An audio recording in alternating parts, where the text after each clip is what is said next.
At America's oldest university, a high-stakes showdown is underway, one that could reshape higher education. It's more than a legal battle. It's a fight for academic freedom, a clash of ideologies, and a test of power between a storied institution and the government. What is at stake for the rest of the country's universities? And what does it say about the growing rift between state power and free thought?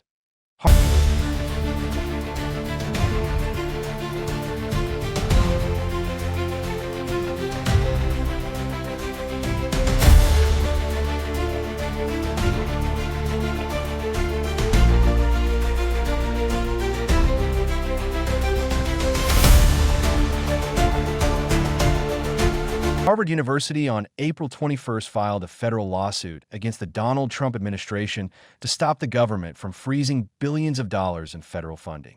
The development comes as the elite institute refused to bow down to a list of demands put forward by the Trump administration that the university claimed undermined its academic independence. The federal lawsuit filed in Boston alleged that Trump has initiated a wide-ranging effort to cut funding for advanced research at leading universities. The lawsuit mentioned that the broad attack by the U.S. President, Donald Trump, is aimed at eliminating what he claims is anti-Semitism and ideological bias on campus. Just going to say, Harvard University President Alan Garber, on April 24th, in a letter to the university, said the consequences of the government's overreach will be severe and long-lasting. Garber added that the university will continue to fight hate with urgency and will fully comply with obligations under law. The government has cited the university's response to anti-Semitism as a justification for its unlawful action. As a Jew and as an American, I know very well that there are valid concerns about rising anti-Semitism. To address it effectively requires understanding intention and vigilance. Harvard takes that work seriously. We will continue to fight hate with the urgency it demands as we fully comply with our obligations under the law. That is not only our legal responsibility, it is our moral imperative.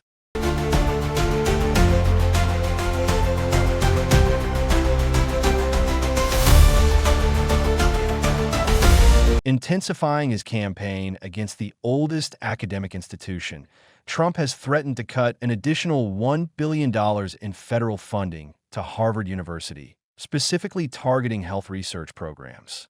The move marks a further escalation in his administration's ongoing conflict with top universities over their handling of pro-Palestinian demonstrations and alleged ideological bias, according to an April 20th report by the Wall Street Journal. The latest threat comes on the heels of a previous decision to freeze $2.3 billion in federal funding allocated to Harvard. In addition, the administration had threatened that the university could be stripped of its tax-exempt status. In a letter to the university, the Harvard president noted over the course of the past week, the federal government has taken several actions following Harvard's refusal to comply with its illegal demands, doubling down on the letter's sweeping and intrusive demands, which would impose unprecedented and improper control over the university. The government has, in addition to the initial freeze of $2.2 billion in funding, considered taking steps to freeze an additional $1 billion in grants, initiated numerous investigations of Harvard's operations, threatened the education of international students, and announced that it is considering a revocation of Harvard's 503 tax-exempt status. These actions have stark real-life consequences for patients, students, faculty, staff, researchers, and the standing of American higher education in the world.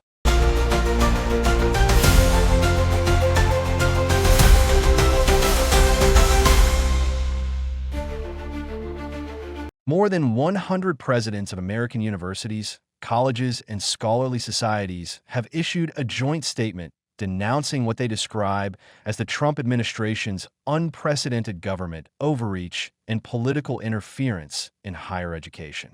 The declaration marks the strongest collective response yet to the Trump administration's efforts to exert control over academia. The statement, released on April 22nd by the American Association of Colleges and Universities, comes just hours after Harvard University announced a lawsuit against the federal government, accusing it of threatening the university's independence by targeting its funding.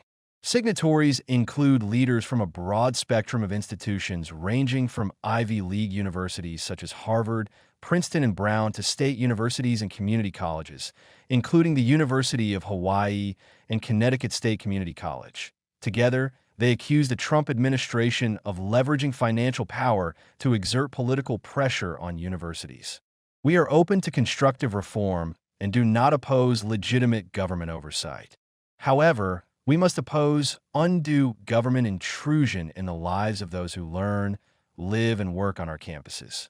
Calling for a constructive engagement with the administration, the academic leaders asserted that they are speaking with one voice while rejecting the political interference, which they argue threatens the autonomy and integrity of American higher education.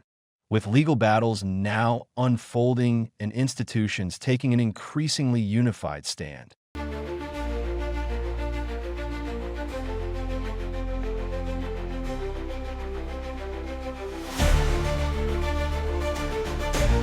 the confrontation between the White House and America's higher education sector appears far from over. The explosive confrontation between Donald Trump and Harvard University has drawn national attention, but experts argue that the clash is merely the latest chapter in a decades-long conservative crusade against higher education in the United States. This battle, however, is not without precedent. Experts trace its roots back to Ronald Reagan's governorship of California when he famously clashed with the University of California system. These efforts, critics argue, are part of a standard playbook of authoritarianism in which right-wing forces seek to control the production of knowledge and limit dissent. Observers note that Harvard, as the oldest and most prominent American university, is a symbolic target. Its elite status and cultural influence make it a lightning rod for conservative criticism. As historian Lauren Bay Shepard says, the Ivies always make headlines and have been a fixation of the right for a long time.